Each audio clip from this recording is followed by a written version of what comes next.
Hi, and welcome everyone to the first conference session of our Liveurope Online Festival. Thank you very much for joining us, and thanks for joining us for this first panel, which has been kindly created by LiveDMA and has a lot of very interesting speakers. I will soon leave the floor to Elisa for the panel as the moderator. Just one quick remark.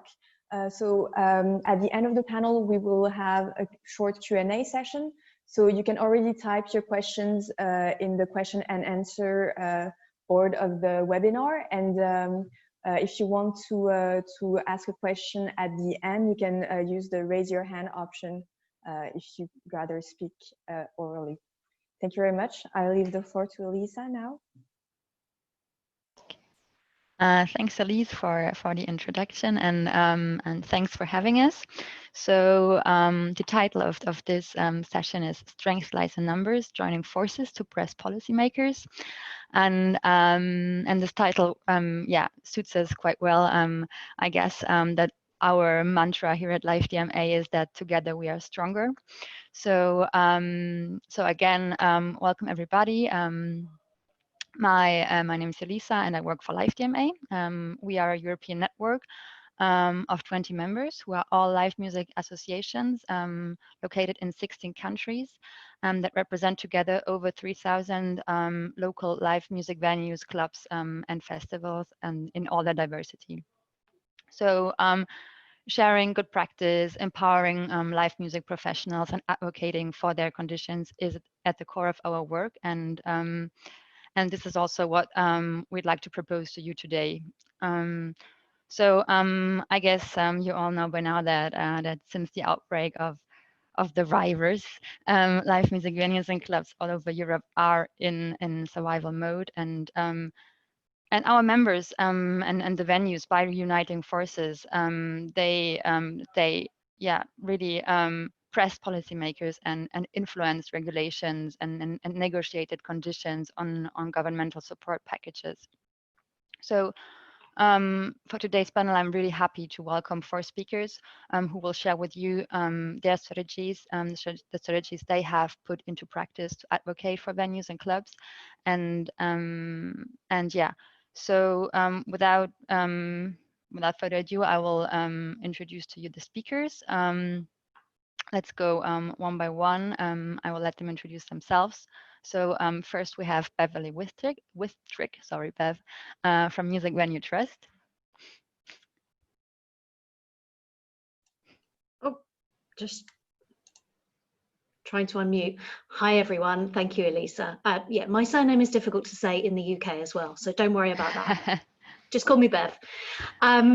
Hi, I am the Strategic Director of Music Venue Trust, which is a UK-based organisation created to protect, secure and improve the grassroots music venues of the UK. So we work across England, Scotland, Wales and Northern Ireland, which makes it very challenging in terms of political contact, lobbying, dealing with policy, because although it's the UK, most of the issues affecting grassroots music venues are devolved to the governments in Scotland, Wales and Northern Ireland. So the work we do means that we do have to do a lot of it 4 times, but we're here to represent the venues, so that's what we do. Okay, thank you. Next on my list is David. Hi there, I'm David Dehard. I represent Court-Circuit, which is the network of the French-speaking part of Belgium, and we have actually 63 members, live music venues, clubs, and festivals. And yeah, we are recognized as an association since very soon for the government. So we had a lot of things to do, and I'm pleased to tell you what we have done during these last months. Thanks. Gonçalo, would you like to introduce yourself? Hello, everybody. I'm Gonçalo from Portugal. I run a venue called Musicbox, part of Liveurope Network, and also a festival and convention called MIL, Music International, Lisbon International Music Network. And we are, I'm part of a group that is putting up an association of venues in Portugal. And we started a few months ago. It's going to be called Circuit. It involves 27 venues already. Yeah, looking forward to hear more on this during the panel. And our fourth speaker for today is Gayane. Hi everyone. Thanks for the invite. I'm Gayane Kevorkian, and I'm from Italy. I'm here to speak on behalf of Keep On Live, which is the trade association for live clubs and festivals based in Italy. We have around 100 of members all over the country between live clubs and festivals. So yeah, our work is to represent them and try to do our best to make their work more easy and possible. Okay, thanks. Maybe as a start to this panel, I would like to talk with you a bit about like the political engagement of live music venues through the associations, and also a bit how this might have, how the political awareness of live music venues has maybe evolved during the last 6 months. So Gayane, I'd like to start with you. So Italy was one of the first European countries that had to face the challenges of the COVID-19, and so early on, Keep On Live was really proactive and set up really fast the Keep On Open Air platform, and also associated an advocacy campaign to it called "What Would Music Be Without People?"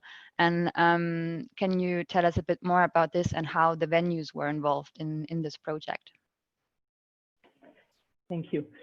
So yeah, actually Italy, since the 9th of March, was all put in lockdown, the whole country, already after some weeks of restrictions and closure for regional areas. 1 week later, the Keep On Air platform was launched officially on the web. During this project, together with our members, co-workers, and colleagues, we were able to develop Stay On. It was 30 days of live streaming, up to 11 channels at the same time.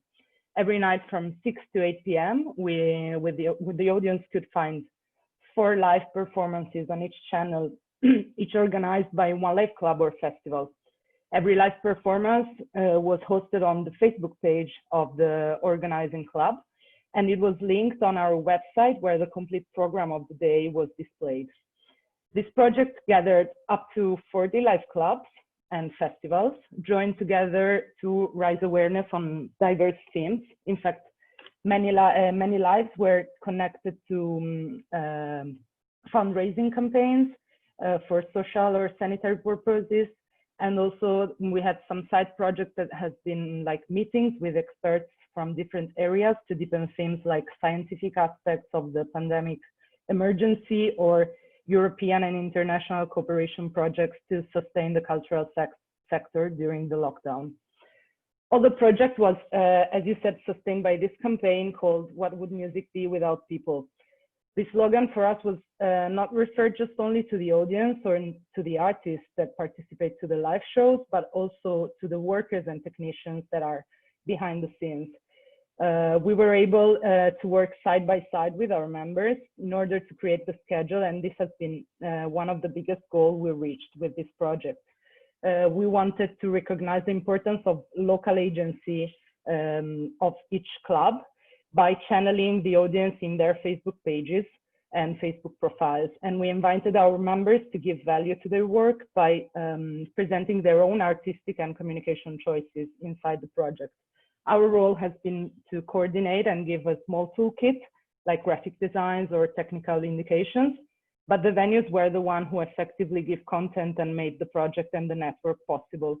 For example, each channel gathered 4 live clubs and festivals, but the coordination process of the specific area relied on one of the clubs that were participating. So it was really all of their work and active agency that made everything possible. Okay, so also an involvement that brought the venues closer together between them, and maybe get out of this to a more also solidary movement, and not being in conflict in terms of attracting audiences and so on. Exactly. Okay, Beverley, from your experience in Music Venue Trust, how would you say that the pandemic might have changed the way live music venues interact with public authorities? I know that during the last month, Music Venue Trust has grown enormously with quite a few more members to your association. Can we speak of a new political awareness also from the venues? Yeah, absolutely, Elisa. I mean, we've been trying to have political discourse since we launched Music Venue Trust in 2014. And to some extent, the last few months has kind of solidified the work that we were doing. So, for example, before Music Venue Trust, there was no term to talk about the smallest grassroots local music venues. It was called the toilet circuit. And it's very hard to perceive as a cultural enterprise something that's called the toilet circuit. So Music Venue Trust worked very hard to get grassroots music venues recognised as cultural assets and part of the cultural infrastructure of the country. And that work has really accelerated in the last few months. So in January, we had 600 venues across the UK. We now have over 900 venues across the 4 countries of the UK who are members of Music Venue Trust. A Music Venues Alliance, which is our membership organisation. And we have been doing centrally on their behalf a lot of lobbying work with the governments of the UK, but also, to answer your question directly, I think the understanding with many of the venues themselves about how they must express themselves, how they must publicise themselves, talk with their local governance officials, or try and connect with central government has really changed, because they've seen that the way that you marshal information, the way that you talk with statistical evidence and present your case that Music Venue Trust have done on their behalf is actually the real way to have your voice heard. So we were very fortunate that we had a bit of a track record for good evidence and good advice. And Mark David, who's our CEO, was actually able to be part of some of the government working groups about cultural policy. And seeing that has had the effect has definitely kind of encouraged the rest of the community to be really clear about what it is they need to say, which obviously is a really positive change for venues that previously had been very much concentrating on their local community rather than talking about themselves in the context of either a local, regional or national level. Okay. Thanks, Bev. I'd like to skip to Gonçalo now. You already introduced, in your introduction, you already mentioned that in the last 4 months, you have been one of the driving forces in Portugal to gather the venues and clubs in an organization to also address policymakers. So from your experience, how did this crisis influence the political awareness of live music venues in Portugal? Yes, I'm part of that group. We are in the beginning of everything here in this kind of movement. So we didn't start 6 years ago. So we have to do everything really fast. There are different reactions, and I think awareness is the key word. First, awareness of our existence as part of the cultural ecosystem. So, for some politicians, you still have to explain that. Then, the awareness of the importance for the music sector of the grassroots music venues, the independent venues, is also extremely important. And then the awareness that they have to intervene in a situation like this. Maybe the best reactions we had was from politicians saying, "We know, but you were not part of our priorities, and maybe now you have to become." So I think this is the best things we've heard. The worst things we've heard is "We know, but nobody else knows that you're important and part of a very important part of the cultural ecosystem.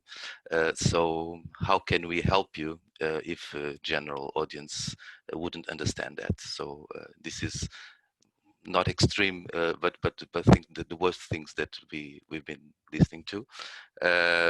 So yeah, basically. Okay, so now there's a real energy also to change this and to work Yes. together on this. Yeah, definitely. We're working hard to change this perception, and from the starting point of creating awareness, both to politicians and to general audiences. Now we have to move to some actions. Good. You will.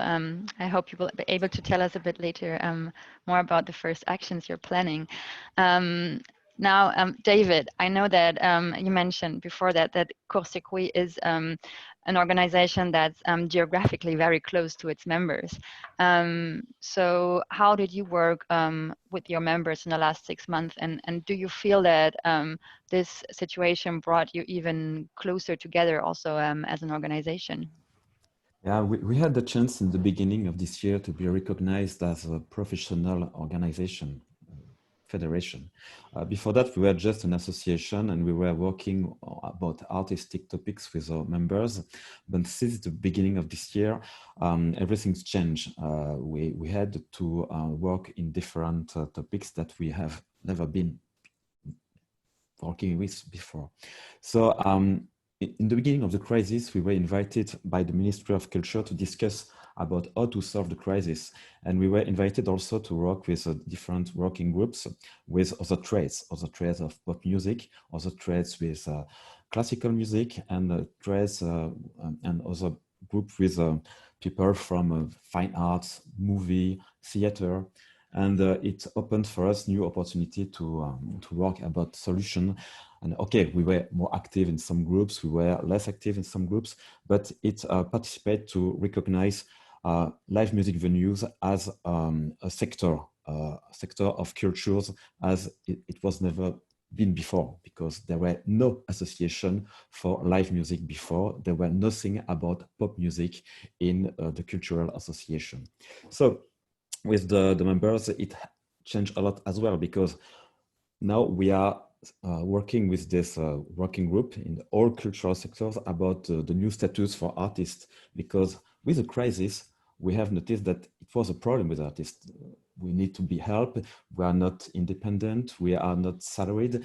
We have to find something else. So we are working with all the cultural sector about a new status for the workers.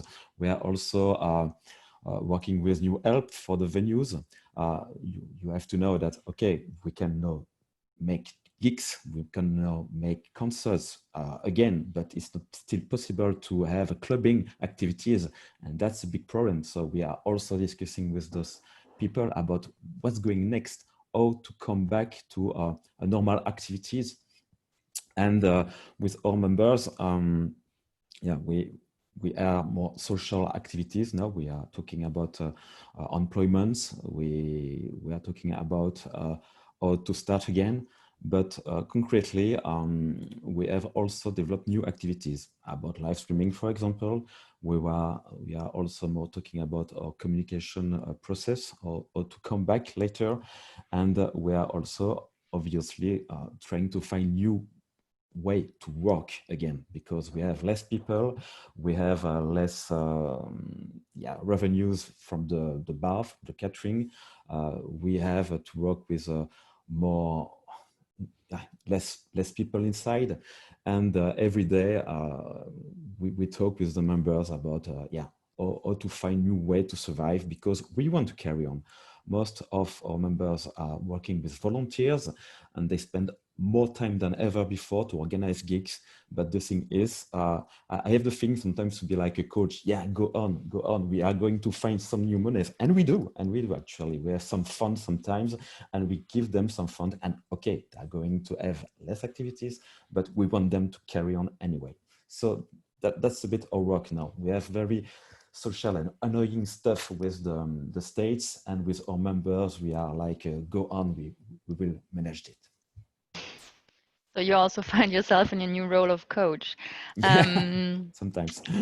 And you touched upon a topic that that I'd like to pick up, is that so you've been you said that at the beginning of the year you've been recognized as professional organization. I guess that's by the national authorities, also as like the spokesperson for the members, for the venues that you represent, and so you mentioned also that you saw a real shift in the way like the music sector is organized, like despite of the cultural sector in Wallonia, that the music sector organized itself a lot during the last 6 months.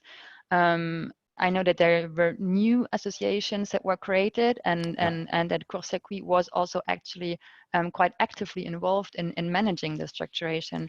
Could you also tell us a bit more about this, and how this might maybe had also an impact on how venues and clubs are recognized within the whole music ecosystem in Wallonia? Yeah, actually there were just 2 federations before this year, one of musicians and another with technicians. So while once we were recognized as a professional association of music venues, we were like an example. So if there is musician, if there is technician, if there is music venue, what about other trades? So we have bookers and manager who made an association as well. And then we had also media and PR. They were all together as well. And then the publishers, and it's carrying on. I think the biggest festival are also going to make their association, and then we can go and talk together on how pop music is going, and then we saw, we have all our places in that ecosystem. Once we were with all that trades, it showed that we are in the middle of something that without us, it's not possible to have job for the musicians, and it's not possible for the biggest festival to have musicians who have been training the new show. So now it's much more easy to say, yeah, we do something. Just look at other trades, and we are there, and we are a part of this ecosystem. Without us, something is lacking. So help us. We are not just subsidized venues, but we have also small bars and small festivals with only volunteers, and they are all important. They all matters. Yes, and I mean, that reminds me of that what Beverley said at the beginning, that 6-7 years ago, the small music venues, the grassroots music venues, were referred to as a toilet circuit. So this recognition is not only something that, or this image is not only something that has to change towards local authorities or even the broad audience, but also within the music industry itself. You picked up a very important point, that without music venues, artists have no stage to perform, to develop their careers, and so on. And we often say that venues are like the research and development department of the live music industry. And Beverley, I know that in the UK, you have worked a lot also with other parts in the music industry, not only to deal with this crisis, but as we're talking about this right now, could you tell us a bit more about your relationship within or your position within this bigger ecosystem, and how you worked on this during the last 6 months? Yeah, absolutely. I mean, I think the UK in some ways is like the opposite of Wallonia, in that we already had many representative organisations, and Music Venue Trust is actually quite young and very small. However, we have a real reputation for being extremely active and really representing our sector very well. So it's been really interesting since the crisis struck that we've continued to attend a lot of the whole music industry meetings and to have some real support, particularly from other organisations within the live sector. Not so much the recorded sector or publishing, although we have had some success, but what's happened in the UK is a kind of sort of split between the live side of the industry and the recorded side of the industry, because of course they're not sharing the same pressures. Recorded actually is doing quite well because people are still buying tracks, they're still streaming, they're, you know, supporting artists in some ways. But of course, live is so important to many artists that the artists are really suffering. So it's the live part of the industry that's also trying to shout about the need for artists to be supported. But on the specific question of, you know, how we can measure that support, Music Venue Trust is actually a not-for-profit. It's set up as a charity. So quite early on, as well as lobbying the government for support, we were able to set up our own fundraiser, which was called Save Our Venues. And we've been doing campaigning and crowdfunding, both with individuals and with music industry bodies, sponsors, brands, to donate both to Music Venue Trust itself, so we can pay for our team, give small amounts of financial assistance where necessary, and really kind of work in every way that we can to help all of our venues. But also it allowed a mechanism where people could choose individual venues to support through the crowdfunding for not all of the 900 venues, but quite a lot of them have their own crowdfunder. And so we created mechanisms where people could come to, you know, one page and go, okay, we can give money to Music Venue Trust, or we can choose 3 venues that we love and give a small amount of money to each of those. So we try to create flexible mechanisms, but we're incredibly grateful for the other representatives in the music industry who have given us cash donations to support the work of Music Venue Trust in recognition of our role looking after the research and development part of the industry. Great. Can you give us maybe some numbers? What does this represent, like in donations? Well, overall, we're getting quite close to £3 million raised between ourselves and the venues. Donations wise, we had, I'm not really supposed to give figures on anyone in the industry that gives us things, but I'll say we had significant donations that really helped us from, for example, Amazon Music, the British Phonographic Institute, Beggars Music, Sony gave us some money, and you know, these were really nice phone calls or emails to receive of like, we'd like to give you this amount of money, and we're like, that's really good, that's just made our day so much better. But what I think is really important to say, Lisa, is when an individual pledges £2-3 because that's what they can afford, that is also something that we've tried really hard to say. People are giving what they can, and obviously a record label has a lot more money to give than an individual that loves music. So every pound that's come into our campaign is really, really important, because that's how it's added up across the months. We started at the end of April. So across these months, we're nearing 3 million because of all those individuals and companies and artists as well who have contributed to our fundraising. And how does this money reach then the venues? We have a crisis service, which the venues that are really in financial trouble can fill in the paperwork for the crisis service, and Clara, who is our venue support manager, carefully assesses the situation of every venue and then makes a recommendation to our board of trustees of how much money that venue needs to survive, and then we're able to pay some money directly to some of the venues. A lot of the money is still in the bank waiting for venues who are not able to access public funding. One of the things that we've been able to do is provide a lot of support for venues making their first ever application for public funding.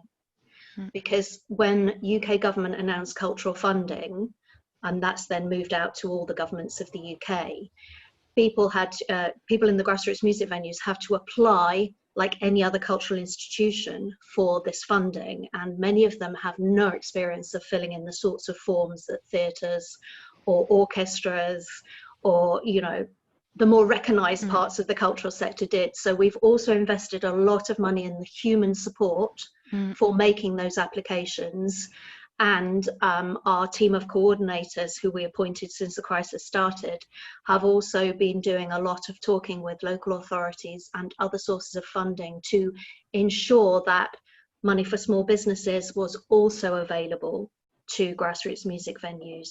So we've been using the money that comes to us in a variety of ways, some of it as direct support, some of it for manpower, and then, you know, looking at also sustaining the longer term support, because our members don't pay a subscription. So we have to also try and use this money to ensure that Music Venue Trust can continue to support the growing membership into the future, because obviously we've lost the normal sponsorship activities and things that we would do in a normal year.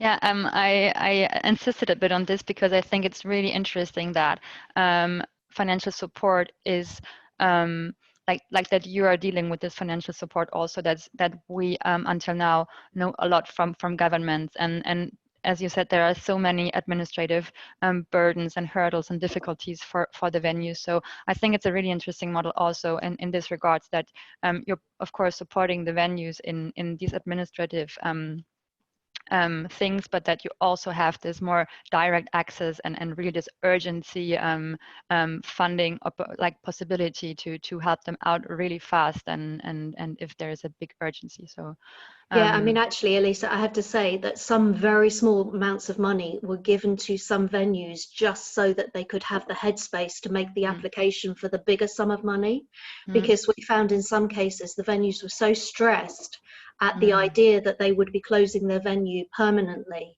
that they couldn't fill in the form. Yeah. So the ability to give them a really small amount of money to go, okay, this will cover you for the next few weeks while you make this application, we found was the most effective thing that we could do, so that they could apply for a much larger amount of money than we would have been able to give them.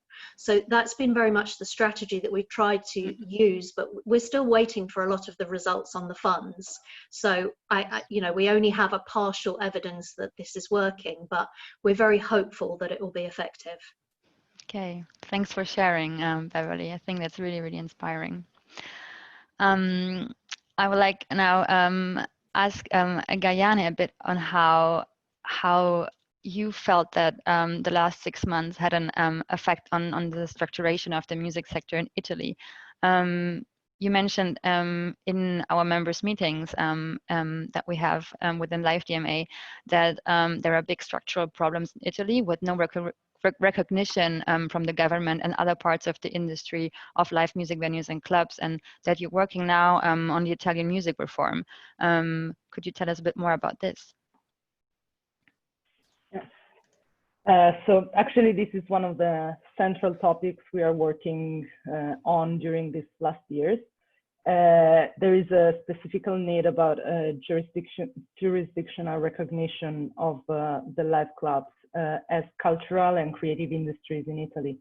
We have been campaigning and we've been presenting official reports, proposing schemes and categories on which to base a normative reform to support live clubs' works.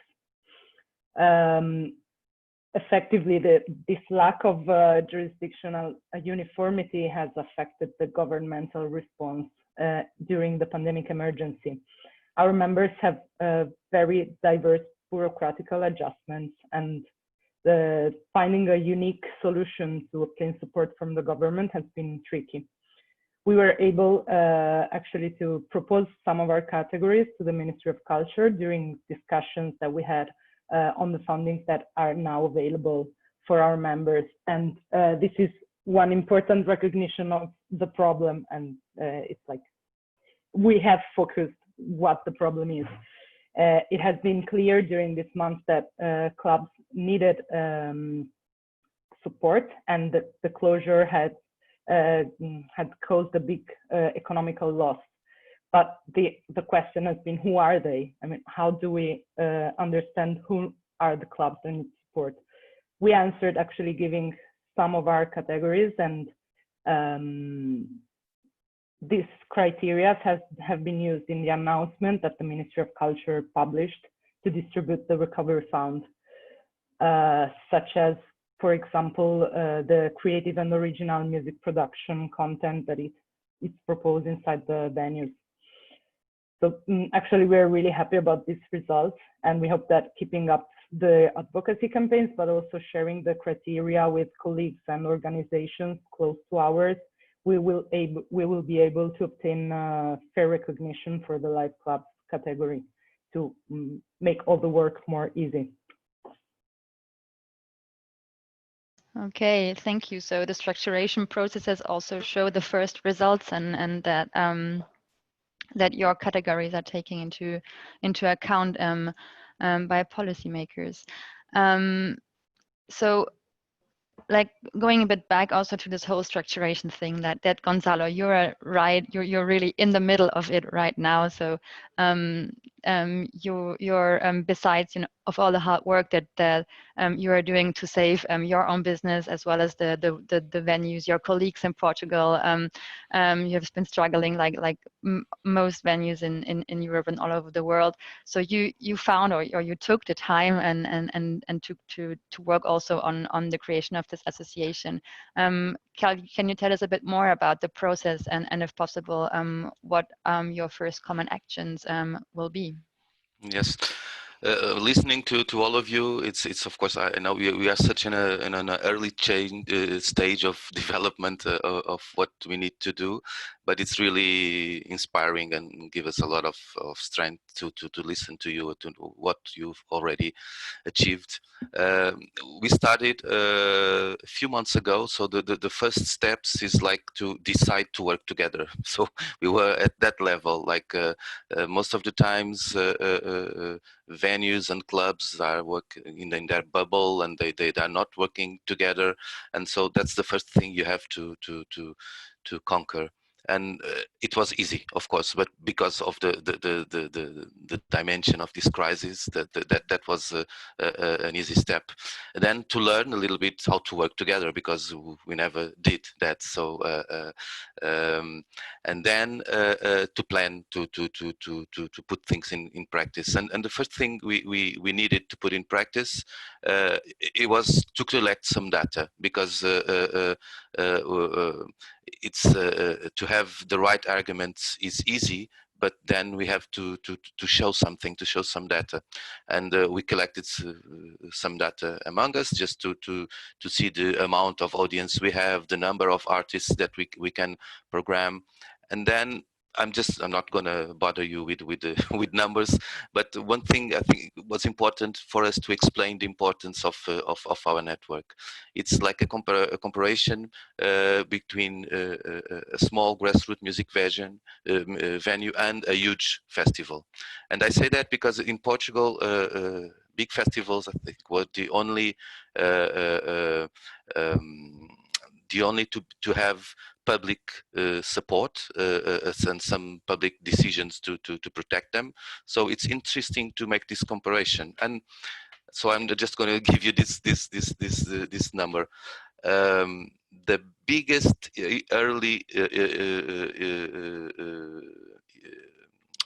the biggest festival in Portugal, when it's sold out, and it's usually sold out, it takes 150,000 people a year, of course. 200 square meters grassroots music venue with intensive programming takes 110,000 people a year. It's not the same, but it's not that far, and it's easy to find venues that get to those kind of audience.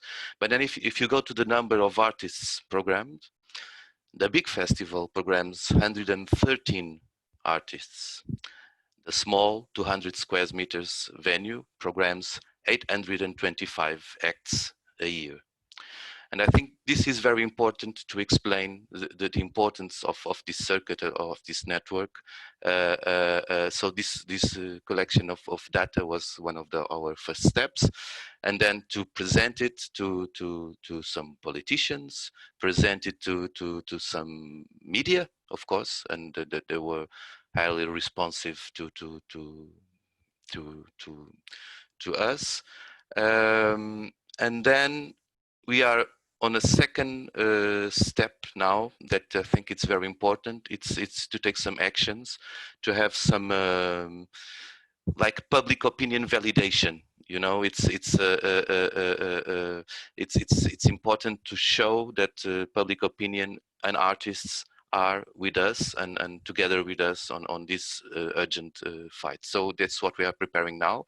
We're preparing a campaign, a big campaign to start in 2 weeks.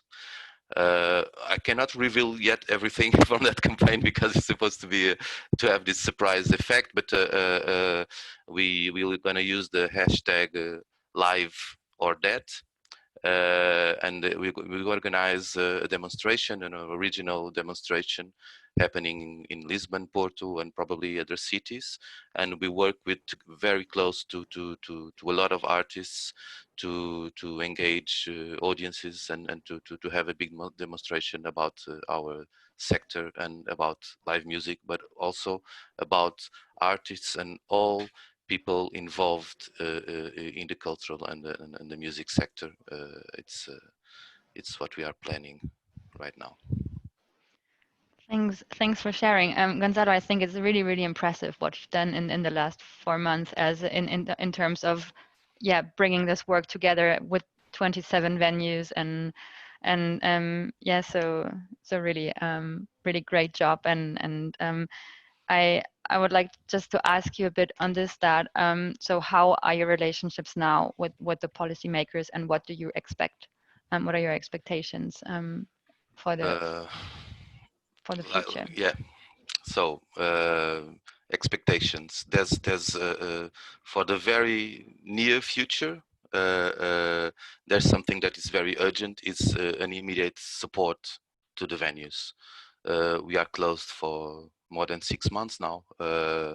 So it's very difficult. There are general supports for the economy, and when we receive some of that support, like the layoff situation for employees, but that doesn't mean that every month we still have a lot of responsibilities and a lot of money we have to spend, and we are closed for a long time. So it's extremely urgent that we have some help, some money help immediately. It's really urgent. So it's our request.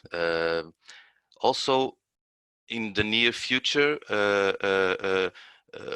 we want to be involved in the support for artists, for creation, for programming. I think it's very clear with the numbers that this circuit is the one that is closer to a lot of artists, because we involve every artist regardless of their audience and their popularity. So in a public political strategy, it's I think kind of obvious. This is through this circuit that you can reach everyone. So it's something also we are discussing and making suggestions, and that we hope that could be implemented next year. And then further on, I think the relationships with the political decisions and our network have to be much closer. I don't know if it's your impression, but I think it's a little bit like this everywhere. Cultural policies and policies in general, they live a little bit in the past. It takes a lot of time to implement things, and things nowadays run so fast. Politicians have a lot to gain if they are close to the grassroots movements, because it's where everything is happening in the first place. So I think this connection that cannot be an intervention, because otherwise we'll destroy the ecosystem. But this relationship has to be very close and supportive. Also, we want to grow this network. It's very small even for a small country like Portugal, but we need to work a lot on this connection. And there's a talk later on in the Liveurope Festival about the music venues and small independent cultural centers as cultural mediators. And I think it's also interesting to discuss this and to understand this political relevance of us. Yeah, definitely. To highlight also that it's also the social impact and the social glue of our societies that that venues are. Thank you very much, Gonçalo, for sharing. And I see that that other speakers are nodding and agreeing on what you say. I'm not sure if everybody can see everyone, all the speakers. So I still have quite a lot of questions, and I could go on for hours like this. But as we're a bit limited in time, I would like to give the floor also now to the speakers, maybe to comment on each other, and also to the audience, to the people attending the session. Yeah, just the opportunity to interact, and you can do this. If you're attending through the question and Q&R sections, and the speakers can open their mic if they would like to comment each other. Yes, Beth. Two things come to mind just listening to Gonçalo talking about being in the early stages. The first is that one of the big challenges, certainly in the UK, and I'd be quite interested to know whether this is true elsewhere, for grassroots music venues, is that unlike a lot of other cultural buildings, a lot of our venues are in properties that are rented from private landlords, whereas theatres, concert halls, opera houses, they're owned by the organisation that operates them. So even if your building is closed, the rent is still due, which puts a pressure on that maybe sometimes governments don't understand about how they're important cultural venues, but they're still subject to the same pressures as a commercial property. And I think that's a real challenge for us to express. And then the other point that really came to mind while Gonçalo was speaking is we need to try and help politicians move away from looking at supporting a cultural venue where they can hold a champagne reception and impress their colleagues and the people around them by how posh it is, and instead look at cultural institutions they can support, that they can show really reach real people and real parts of society that some of the other things they do may not bring them into such close contact with. I'd like to add something too. Gonçalo said two things very interesting. We have to be all together with the venue, but not only in the music sector, I think. What makes the strengths of us during the last months is to be together with all the sector, all the cultural sector, all the music sector, with the classic sector, but also with all the association sector, with the non-profit sector, because then we can help each other and we can learn to know, oh, we are working separately. And it's very interesting to give some way to work and to be inspired by all kind of working in this field. And the other thing is about the data. Our data are not that impressive that in the UK, but when we say in Belgium that we represent 4,000 acts each year during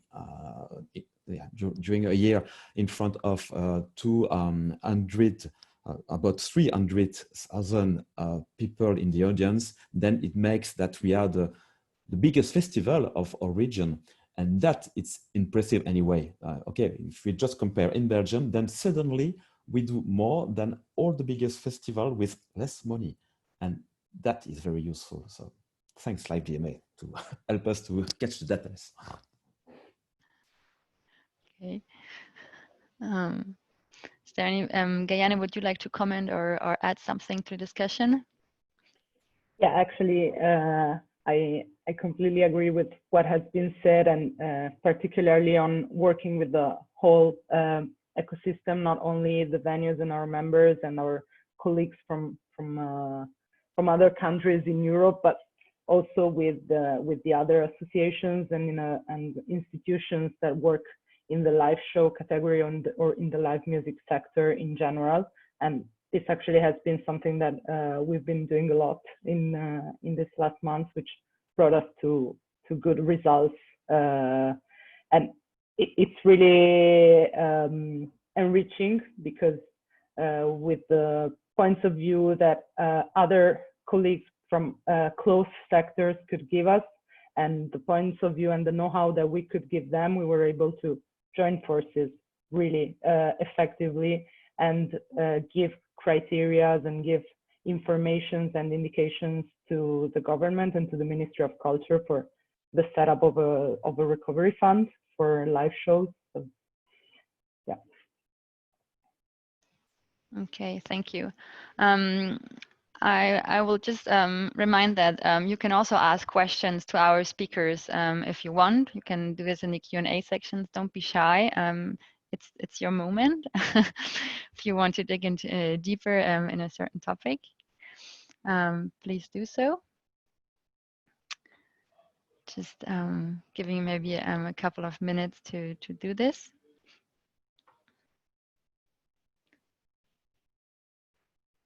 Okay. Otherwise, if there are no questions, is there are there any questions again from our panelists?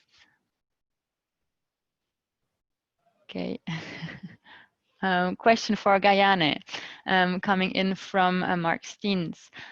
Were the artists paid for the live streams they did? You have to unmute your mic. Yeah, thanks. Thank you for your question. Actually, for the first project, it was all on Facebook pages, so we didn't have royalties and payment categories.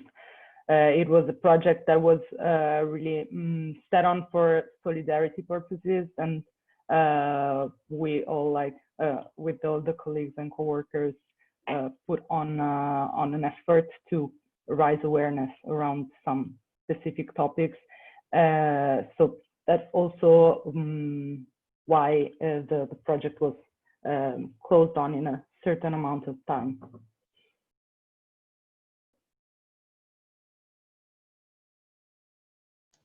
Does this answer your question, Mark? Yeah. Okay. Gonçalo, I see you. No. Okay. Are there any other questions or comments? From Daniel Pires, I hope I pronounced that correctly, from Porto. How fast do you think Europe is going to take a movement for this sector? The last contest for late 2019 Music Moves Europe is still without news. Yes, maybe to give some feedback on this. So the European Commission has launched a couple of years ago the Music Moves Europe program that is now still in a testing phase with the preparatory action. So last year there was a call called Cooperation Between Small Music Venues. Not sure if that's the right title, and that we still don't have the results. We were supposed to have the results in March, and unfortunately, no, we don't have the results either. We are in contact with them. We're asking them regularly, and I hope they promise to publish them in September. So let's keep the fingers crossed that they stick to their word and that they will communicate about it very soon. But I know that it's frustrating for a lot of you. Sorry for that. Yeah. Paul, have policymakers been more responsive to statistics of audience acts booked or the amount of jobs behind which are involved? in the sense that behind every touring act, there is a touring crew production, adding in local production crews, venues, jobs, etc. Who would like to answer this question? Yeah. David and Beverley. Yeah. Okay. For the first part, I would say that at first it's a way to communicate to the media and to the members. And then once the member feels involved, they can talk about this. So I think indeed, you're right, the amount of job is much more important for the work we do behind. But to make our network attractive to the members and to make us talking with other threads of the cultural sector, it's important as well to talk about something else than job. So there is several parts, several times in what we are going to talk about, and then what we are doing to use what we are doing to do with all the tasks. So it's not everything in the same time that it's not important at the same time. And for the second part, I'll Beverley, perhaps? No, I was going to say exactly what David just said. You start with the cultural part of it, the audiences, the performers, and then when you get the interest, you talk about all the other people. So yeah, same route for us. You have to capture that interest, and that's where they want to, the cultural institutions want to look at the performances lost, the artists not performing. But of course, it's all about people. It's not just about the artists, it's about all the people in the sector. And this is where I think across Europe and across the world, we've all now reached this point where we're trying to emphasize how many people our venues impact on. Because it's not what it looks like at first, but you have to have that entry point to then give the whole picture. If I can jump in, once we were able to join forces with colleagues from other sectors, it really showed that showing the numbers and the diversity of professionals involved behind the scenes of a live music gig, it really has affected the way of thinking of policymaker. We worked with many associations, Forum Arte Spettacolo, which gathers 60 associations representing different areas of live production shows, and Counselor for Culture of Important City. We worked with the other associations in Italy that represent live music venues, such as Arci, or we worked also with La Musica Che Gira, which is a new coordination of live music sector workers from very diverse professionalities. So I would answer to that question, actually, yes. Okay, thank you. Yes, and like our speaker said, it's you start with this with the big numbers, and then you go a bit more what's happening again also to the other crews that working behind the scenes and so on, and also something that we find really interesting and that we would really like to have also more data on is on the spillover effects that our sector creates on other subsectors, other economies, be it on like the bars and the restaurants, be it on tourism in general. So I think there's so much more that we could explore data-wise, but that will be for a future project, I think, or a future panel. I see that we've come time-wise to an end for today's discussion. I would again like to thank all of our speakers for sharing, for being present today, and also thanks for all of you who joined us today and who asked questions, and to Liveurope for hosting, for giving us the opportunity to host this panel in your festival. And on this behalf, I will give the word now back to Elisa, who I think is going to give you the next program, I guess. Yes, thank you very much, Elisa, and thank you again to all the panelists and attendees. It was a very, very enlightening conversation, and I think it has many inspiring leads and comments on really how to better recognize the importance of the role of music venues And this is a topic we'll continue on discussing in the afternoon and tomorrow. So feel free to join us. Coming up next at 2 p.m. we have a panel which is called Time to Give a Much Needed Boost to the European music scene. It's also a subject that is very near to us. So please feel free to join us, and thank you once again.